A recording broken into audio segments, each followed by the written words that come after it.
Not because God has any sex, because God comes before sex.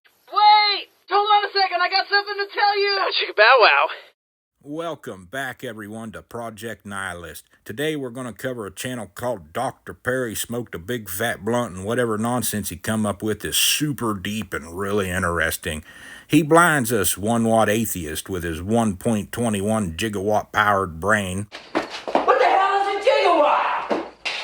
His channel is actually called Dr. Perry's Esoteric Show. I didn't get it. I had to look up the word, and it's his security blanket. When someone calls out his obvious bullshit, he can go, "Look, bro, you just don't get it. I'm really smart. I'm a doctor, author, teacher, and even if you show me what I said is super silly, I'll go, nuh-uh, I know more than scientists." There's a lot to cover in these videos. There's atoms, evolution, brains, Big Bang, and why us atheists actually worship a goddess. Did you know that? I didn't. Anyway, let's get into it. There's a lot to cover. I'm going to have to cut out a lot, otherwise this video is going to be about an hour long. So thank you for stopping by and enjoy the video. Okay, 3, 2, 1, let's jam. Human mind cannot live without God. That sounds odd. It's a very interesting concept. Our mind has a dependence, an innate dependence on a God figure. What am I talking about? I don't know, man. It's your video. I'm having trouble figuring out Perry. He's like Man Bear Pig. He's half Christian, half Muslim, and half whatever other nonsense he can come up with off the top of his head. And somehow he's going to have the gall to sit here and tell me what I think when he's the one who wrote a book with the brilliant title, Believe in Magic. I just realized this dude's claiming to be an MD and have a master's in science too. And when we get to the science stuff, he sure as hell doesn't sound like he spent hundreds of hours in college-level science classes. I want to note that in his comments, multiple people call him a liar and a grifter and say his degrees are like his convoluted mix of religious contradictions and are all made up. When you look back, man always finds God, or the other way around. God finds man. So the atheist, We happy few, we band of brothers. and when you look back at the history of atheism, the atheist always had to have a God figure, because the mind cannot work.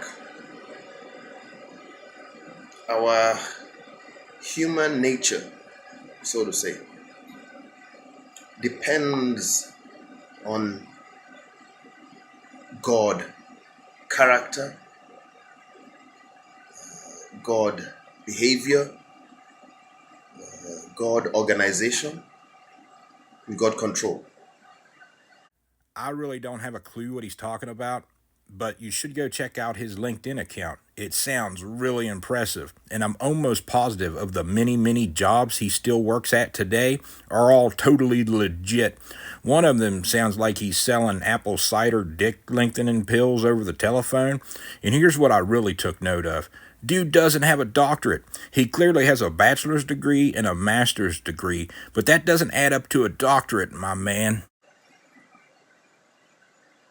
So how did the atheist find God?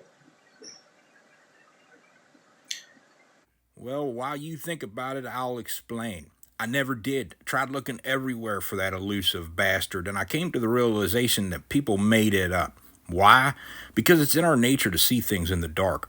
The atheist gave him a name, okay? And you've heard the name, but you didn't realize what it was. You heard Mother Nature. Who is Mother Nature? Who is this character?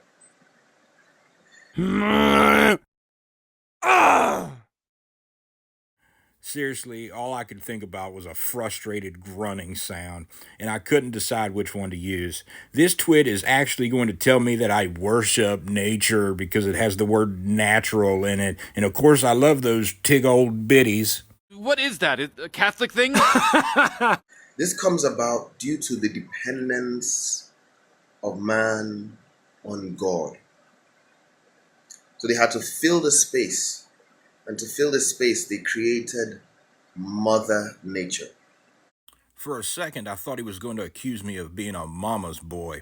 This shit is so nonsensical. He goes on for 17.5 seconds saying God 5 times along with a bunch of he's, as if there's some relevance beyond man making God in our image, and how we tend to anthropomorphize stuff. And of course the invisible sky wizard has a giant dick and boulders so big that he can't even lift them. Now the atheist wants to deny that. So they create this fictional character because of their dependence, because they still depend on God, human interaction, human thoughts. I'm so broken and lonely. I don't know how many more nights I can lay awake crying, and my stomach is twisted up in knots, and my bitter, empty heart would grow 3 sizes. If only I had some Jeebas or Muhammad in my life. Please love me. Human consciousness depends on God. There has to be a character. So they create Mother Nature. I know your name. What are you talking about? Here, I'm going to read this. Mother Nature is a personification of nature that emphasizes its nurturing and life-giving qualities. It dates back to 300 years before Jeebus. They give it a female, make it female for obvious reasons.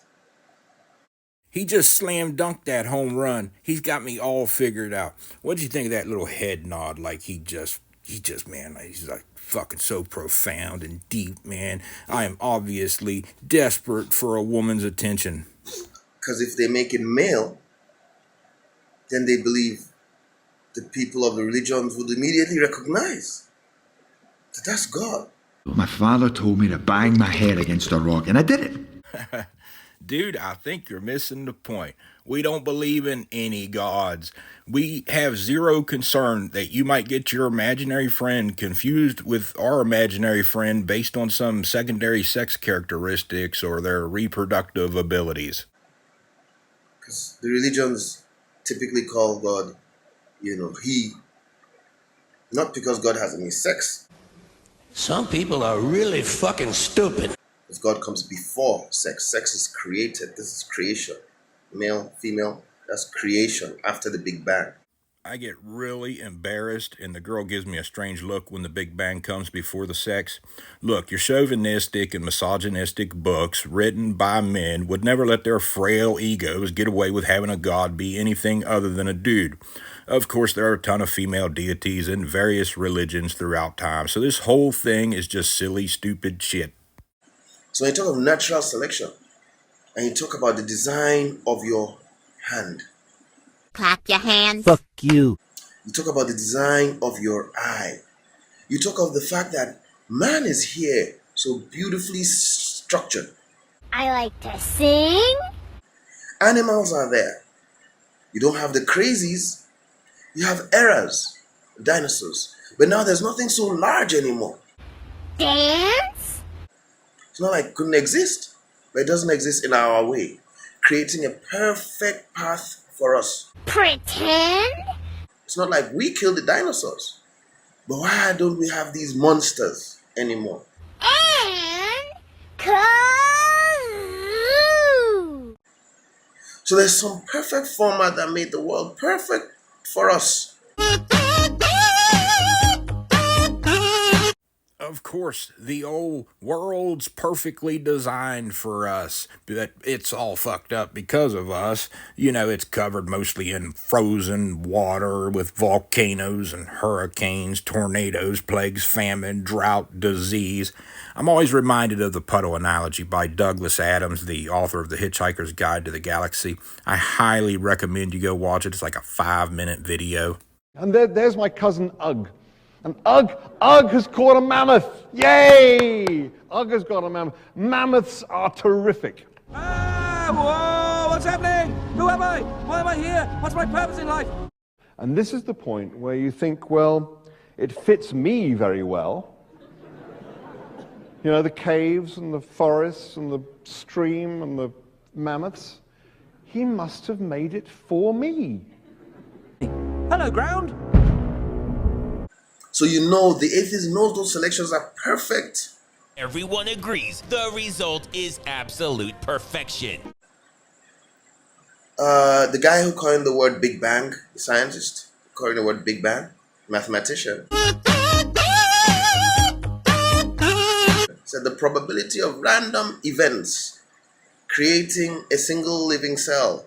Jessica H. Christ, I'll never get why these fools want to bring up probability as if the probability of something that happened is anything other than 1. I took 2 semesters of probabilities and statistics, and we could sit here all day going, what if, and it isn't going to get us any closer to truth, even if this dude did say something that sounded really cool. Is the probability of a Boeing 707 being in a junkyard, torn up in pieces, and wind blowing it together into an aeroplane. Well, that's really fucking stupid, because the probability of that happening is exactly 0, because that's not how metallurgy works. This guy, Fred Hoyle, who said that, advocated for panspermia. Perry, he now prattles on a bit about Dickhead Dawkins and says that he said that aliens seeded life on Earth, further showing us that he doesn't have a clue what anyone's actually talking about. So you have to have selection. That selection has to be very, very perfect and organized. Told you. Perfect. I'd like to take a few pictures. And then to deny God of being the one who made that selection, but to still attribute intelligence to the selector, and name her Mother Nature.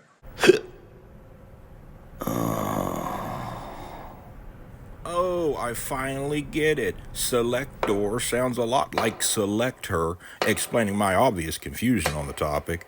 Perry goes on for another 7 minutes without saying a thing, and I'm going to jump to another one of his videos where he says the stupidest shit I've ever heard a person say, and apparently he teaches this stuff to children. First time we have a record of cloning in human history, it was performed by God. Dolly was, a recent event. First recorded event, clearly described event of cloning. It starts off with some hard science facts, so you know this shit's legit. Was performed by God, and we have it in the scriptures. You read in the Bible that in Genesis 2 verse 21 to 23, where he showed the world he's not just about ending lives, but also creating them. So the Lord caused a deep sleep to fall upon the man, and while he slept, took one of his ribs and closed up its place with flesh, and the rib that the Lord God had taken from the man, he made into a woman and brought her to the man. I really don't get how anyone can take this shit seriously. Dude's actually saying that God planted a rib and grew a woman like a tree is cloning. It actually sounds like a convoluted way of saying, You can go fuck yourself. In the Muslim scriptures, you have Quran chapter 4 verse 1. O humanity, be mindful of your Lord who created you from a single soul. Wow, that's interesting. What happens when a zygote splits into 2 and makes twins? Is the soul split in half, or does one of them just get shafted? And in my book, Believe in Miracles, I describe a little bit about the theories of the soul. So it goes on. And from it, he created its mate. So here again, we see that God is telling us categorically. So we know the history of the creation of Adam and Eve. And then ending those two. By creating man from the earth, which of course science has also confirmed that we are, from dust to dust, that we are from dust. Ancient goat herders didn't know about elements, dude. It was a logical leap to assume we were made up from the stuff around us, especially considering that we eat things and then grow up. But please, don't sit here and pretend that elements or dirt, more specifically clay, that they used to sculpt things and had the imagination to pretend that their art could come alive and move around somehow. So God creates man from the earth. Now, God could have said, and I created Eve, a partner, or Hawa, a partner for man, also from the earth. So he could say earth here, earth here. But biologically, these will not be, this would cause something called like hybrid sterility. These will not be compatible. That is, without a doubt, the stupidest thing I've ever heard. That an all-powerful God needed a template because an individual creation wouldn't be compatible with another because he's inept. He goes on for another 8 minutes and explains all about it. I'd completely forgot about this video a couple months ago, and since then I've seen where Sir Sick and Professor Plink made videos about this guy, and I thought I'd finish mine. So I'm not sure how much more I'm going to get into, but I'm going to give it a listen, and we'll find out. What is cloning? Cloning is a technology, and of course, God is the father of technology. He is the master of all the laws that we have in technological laws. So he's the inventor, master, and ruler of technology. So cloning is a technology where to make a species either the same or compatible, you take cells from the prime specimen and you clone it into a new specimen, okay? And it develops into a new specimen. He rambles on for 2.5 minutes about cloning, explaining it like a third grader who heard about it yesterday, and says the rib is the best place to get stem cells. Therefore, planting a woman from a man is a totally logical thing for an all-powerful dude who can wish the universe into existence from nothing. Now, it is possible to clone a female out of a male, but it will be technically much more complex to clone a male out of a female. And that is because to clone a female out of a male, you need 2 X's.